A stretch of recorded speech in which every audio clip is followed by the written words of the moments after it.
let's talk about editing and proofreading, two very important stages of writing. What is the difference between proofreading your work and editing your work? Which one of these do you do first? Let us explain this a little bit more in detail so it's not confusing anymore. We can define proofreading as the identification of language errors, as well as formatting and layout errors. You do it at the very end of your writing, when the content is fixed, when you don't want to add any more information. You don't want to add any new arguments or sources.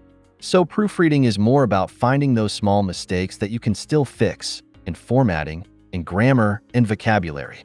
Editing is more about the big picture, addressing the issues such as logical structure of paragraphs, adding more examples, more relevant ideas, or deleting unnecessary information.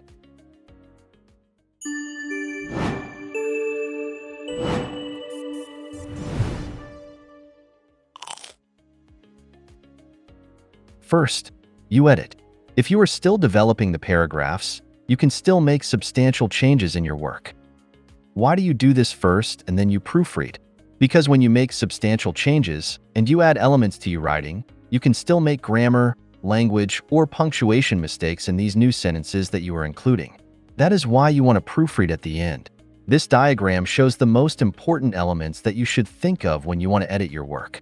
Starting from the word count, you may have some word limits for your assignments, so you may need to increase or you may need to reduce the number of words. Here are some ideas, some questions that you can think of if you want to increase the number of words. You may want to add more examples.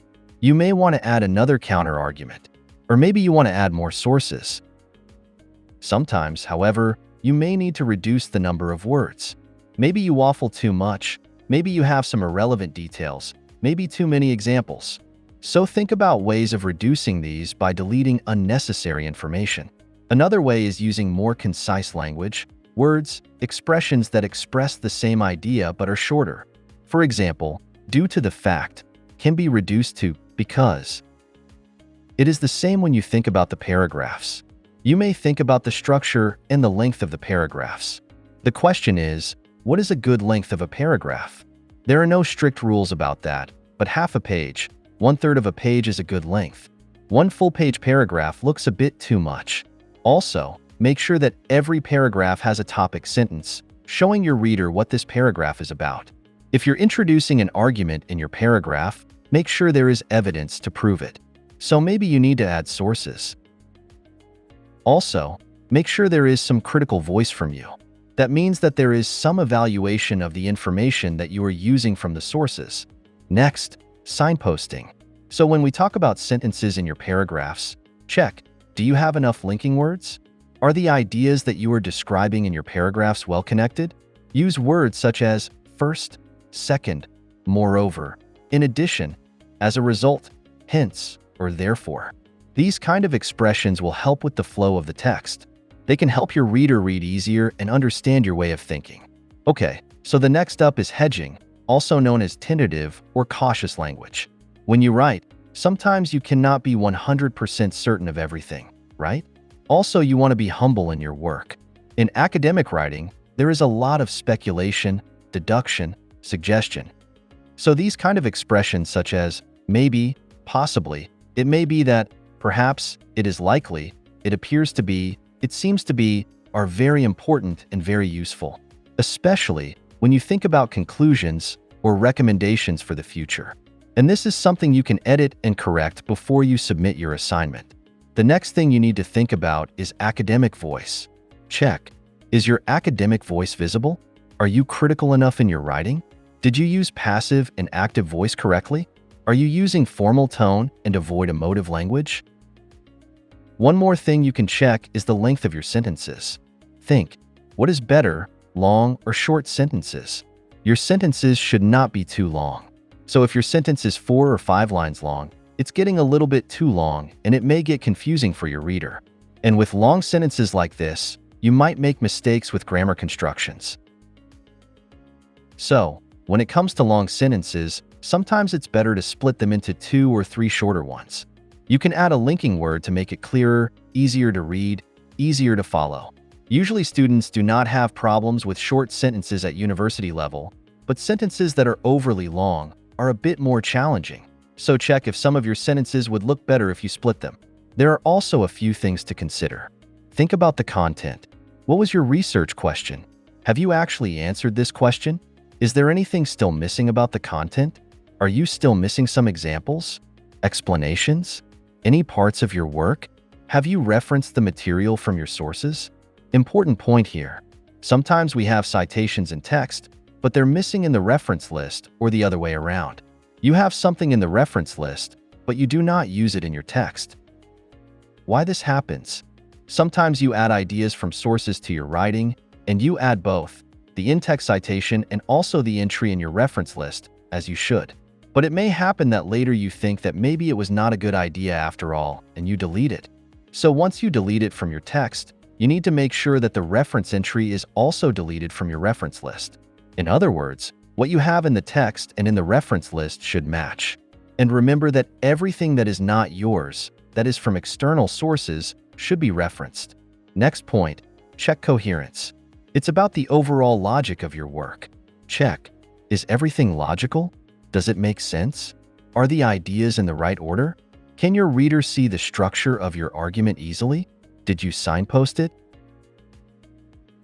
Check cohesion. It's about linking your sentences. It's about the flow of the text. Check. Is it clear? This is what we mentioned before about the signposting and linking words. Make sure sentences are connected well. So let's summarize. As you will usually make significant revisions to the content of your paper before you finish and submit your work, it is natural that you should proofread after editing, after revising your work, because you can still make grammar, vocabulary, or punctuation mistakes in the parts that you are changing or adding to your assignment. Okay then, let's talk about proofreading now. What is proofreading? We can say it's a careful check of your writing for mistakes. What do you need to look for when you proofread? Spelling errors, poor punctuation, incorrect formatting, incomplete sentence structures, referencing convention errors, inappropriate language style, and grammar errors. So start with spelling errors, typos, American or British spelling, etc. When it comes to punctuation, check your use of capital letters, spacing, commas, full stops, parentheses, and similar things like that. Next one, incorrect formatting. It's about you checking your font type, size, spacing, or headings. Sometimes students copy and paste text from different sources and they forget to change the font. So you end up with one paragraph size 12, font Arial, another paragraph size 13, and font Times New Roman. So make sure this is all looking good. The same font type and correct size of the font. Also, formatting is connected with referencing style errors. Very often students are required to follow a certain format for writing and referencing, for example, APA, MLA, or Harvard style. So make sure you check that your work adheres to these guidelines. You can use technology to help you here. There are many programs and online tools that can help you with referencing. However, you should not trust them 100%. Sometimes they make mistakes, for example, confusing first names and surnames of authors. So be careful with that. When it comes to incomplete sentence structure, here we talk about sentences that sometimes maybe miss a word or two, or have some words duplicated. This often happens when you transform or change your sentences a lot. Your brain and your eyes may see the word, but it's not actually there. It's just in your brain. A quick fix for this is to read your work aloud. You will notice that something is not right when you hear it. Another method is to leave your writing for some time and come back to this with fresh eyes. You'll be more likely to spot such mistakes. Your writing should be academic. So while checking your work, you may find some informal expressions such as kids or stuff. Make sure you change them into more formal ones, for example, adolescents and materials. Check if your work is clear for you. But you might also ask a friend to check if it's clear for them, because sometimes you may understand everything, but when somebody else reads your work, they may find it difficult to understand. They may also be able to spot some mistakes that you missed. So finding a friend to read your work can be very helpful. Check that each paragraph in the body of your paper is related to your thesis or research question. Everything that you write in your academic paper should be relevant to your topic. Check if there is anything irrelevant, extra, or missing in your paragraphs. If you are using any specialized terms, check, have you given definitions of these terms in your introduction? If you think that you checked everything, give yourself a break. Leave your work, do something else. Go out, eat something, watch TV. It's even better if you can leave it till the next day. Your brain will reset when you sleep, and when you look at your work again the next day, you may be able to spot mistakes that you did not notice the day before. Your brain will see it as somebody else's work, and therefore will be more critical of your writing. You can repeat this process if you have time. You will see that your work can improve more the more times you look at it. You cannot just proofread 1 minute before your submission, before your deadline. You need to plan to proofread to give yourself time for this process. Dedicate at least 2 or 3 days before your submission just for this, so you have enough time to make corrections. Check your work again and again and again.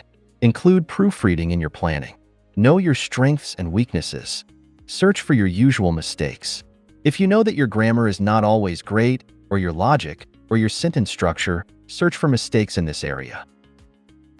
You can use online tools like Grammarly or Hemingway Editor to help you with grammar. But again, do not trust them 100%.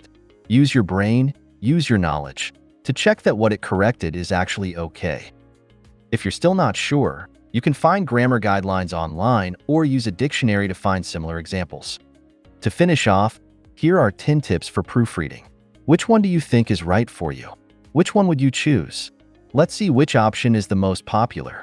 Let us know which one you picked in the comments section below. By now, you should have enough knowledge to edit and proofread correctly before you submit your work. Thank you for watching and good luck with your writing.